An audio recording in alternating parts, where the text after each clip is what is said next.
jira. Armaan dura qeerroon kun hojiilee gurguddoo seenaa gurguddaa dalagaa ture.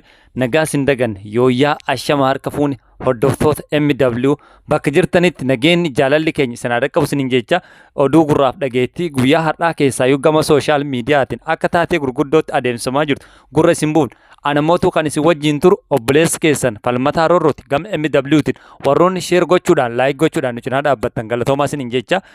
Akkuma mata duree irratti jalqabuuf yaaletti sagantaa keenya har'aa irratti oduu guyyaa har'aa wal harkaa fuudhamte oduu jabduu kallattii adda addaatiin geggeeffamaa jirtu qeerroo kaleessa falmii gurguddaa geggeessa akkasuma yeroo adda addaa magaalaa Finfinneetti deebuudhaan seenaa guddaa qabu tokkummaa Oromoo keessatti tokkummaa qeerroo Oromoo keessatti kallattii adda addaatiin arjooma seenaa guddaa qabu guyyaa har'aa haala addaatiin istaayilii addaatiin keessaayyuu dirree Sheek Huseen kallattiidhaan nu yaadachiiseen jira. Dargaggeessi kunis jaaliyaayaa jedhaniitiin guyyaa har'aa kana jaalummaa kennanii fi sadarkaa jaalummaatiin yaamamaa jira jechaadha. Yeroo taayitilii namaa kennan yeroo hedduu maqaa kabajaa kan namaa kennan akka Oromootti qeerroon Oromoodhaa yookaan dargaggoonni Oromoodhaa nama jaalatanii fi nama kabajan tokko taayitilii yookaan maqaa kabajaa kennanii fi jaaliyaayaanis har'an tana ulee dirree Sheek Huseen yookaan ammoo ulee Sheek Huseen qabatee akkasuma ammoo waa harkattis qabatee ba'ee jira. Maalidha laata maal abdate maaltu maal ta'e kan jedhus gaafiin hedduun kallattii adda addaatiin gurra hawaasa addunyaa bu'aa jiranii. Innis ejjennoo kanatti kan gabbeef maali ji'a Ramadaanaa kana keessaa maal ta'eeti laata ulee kana kan qabatee gabbeef jedha. Yeroo hedduu namoonni hedduun haasaa adda addaa akka asoosamaatti yookaan ammoo falaasama adda addaatti haasamaa ture keessaayyuu yeroo hedduu rakkoo yoo heddummaatti jedhan rakkoo yoo baay'atteedhaan keessaayyuu dorgommiilee adda addaa naannoo Oromiyaatti yeroo gaggeeffamaa turan akka jechamaatti ijoolleen naannoo Oromiyaa hundarraa dhufan Sheek Huseen Baalee si amannaa kan jedhu jechoota adda addaas ni fayyadamanii keessaayyuu akkan argaa jirrutti akkan suuraa kanarraa arginutti. I don't know mee isin maal jettan yaada keessan kallattiidhaan koomentii jalatti nu barreessa. Mucaan kuni maaliif fi istaayilii kanaan gabbaye maal mul'isa kuni kan jedhu walumaan gaafannaanis akka yaada kiyyaatti yookaan mootu hanga nu badherra dhugaa dubbachuuf mee suuraa kana ilaalaa suuraan kun maal mul'isa mucaan kuni ijoolleedha keessaayyuu kallattii adda addaatiin qabsoo Oromoo keessatti kallattii hiriira adda addaa keessatti hirmaachuudhaan doorsifni adda addaas kallattii adda addaatiin dhaqqabaa ture.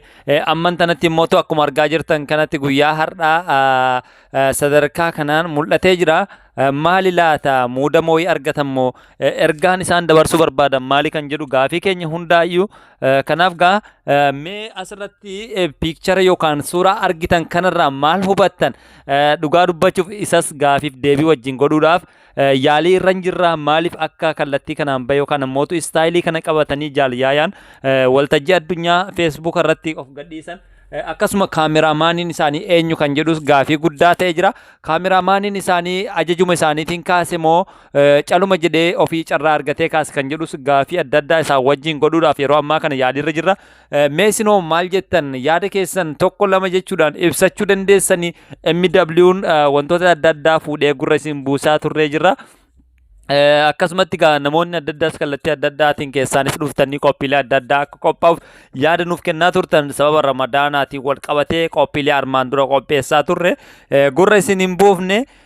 Akkasumatti guyyaa har'aas gama ispoortiitti yoo isin deebisu waldorgommii Premier League England har'an tana taasifame keessatti Manchester City fi Liverpool keessattuu Manchester Cityn dirree isaa irratti Liverpoolii wajjin goolii addaan qoodamanii ba'anii jiranii goolii lama qixa ba'anii jiranii poointiin isaan qabanis 73 fi 72 ta'ee jira. Taphni isaan taphatanis tapha 31 goolii yoo ilaalan immootu Liverpool carraa guddaa qaba fakkaata poointii tarii Man City yoo tapha tokko mo'atame Liverpool yookaan immoo mo'atamni taate kallattiidhaan geeba kanas furachuu carraa qaba kan jedhus namoonni adda addaas dubbachaa jiranii. Isa caalaa ammootu wanti nama ajaa'ibsiisu Arsenal Baranas Champions League irratti hirmaachuudhaaf carraa qabu of harkaa baasee dabarsee kennee jira. Tapha Crystal Palace wajjin godhame torbee darbe keessatti mo'atamee jira. As deebi'ee ammas guyyaa kaleessa tapha Brighton wajjin godheen mo'atamee jira. 2-1 mo'atamee jira. Kana wal qabachuudhaan ammas carraa Champions League irratti qabu Arsenal dhabuun isaa hedduu bawwaa guddaa ta'eera. Deeggartoonni hedduunis miira adda addaa keessa galanii jiranii. Kanaaf gaa namuutu meegaa amman tanatti sagantaa ispoortii irratti illee hin fuullefanne garuu ammootu amman tanas Chelsiinis tapha 30 taphatee sadaffaa irra jira. Duubaan immoo Tottenham dhufee jira. Manchester taphata urjii addunyaa kanaa jedhamee beekamtii guddaa qabu kan akka Kiristaanoo of keessatti hammatee ammas duumatti harkifataa jira. Kun ammoo komii gurguddaa uumee jira. Kanaaf gaa waldorgommiin Pirimeer Liigii Ingilaand xumuramuudhaaf guyyoota qubaallaa akka aman qofatti ofee kanaan wal qabateetiin mee maaltu ta'a kan jedhus wal wajjin laalla. Ammaaf immoo sagantaa keenyatti hoggaa isiniin deebisu qeerroon yaayaan yookaan immoo jaal yaayaan maaliif fiichara kana qabatee ba'e kan jedhu namuu yaada isiniif fakkaate xiinxala isiniif fakkaate kallattiidhaan barreessa.